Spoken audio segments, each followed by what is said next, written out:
Isengesho ryatoraguwe mu mva ya Yezu. Ku izina ry'Imana Data na Mwana na Roho Mutagatifu. Amina. Mana ishobora byose, wiciwe ku giti cy'umusaraba kugira ngo uhanagure ibyaha byacu. Umusaraba mutagatifu wa Yezu Kristu, jya uba iminsi yose kumwe nanjye. Umusaraba mutagatifu wa Yezu Kristu, undinde ibyago byose by'umubiri. Umusaraba mutagatifu wa Yezu Kristu, unshyiremo ibyiza kugira ngo mbone uko nkiza roho yanjye.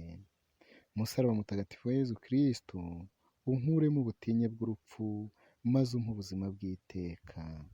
Umusaraba mutagatifu wa Yezu Kristu, undinde urupfu rw'urutungurano kandi umpe guhora niringiye impuhwe zawe. Umusaraba mutagatifu wa Yezu Kristu, undinde kandi umpe kugira ngo roho mbi ziboneka n'izitaboneka zimpungemo ubu n'iteka ryose. Amina.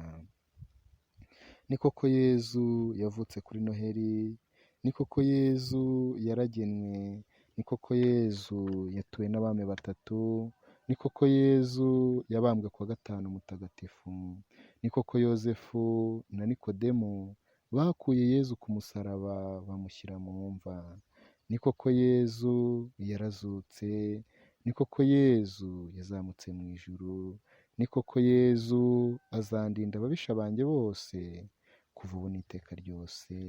Amina.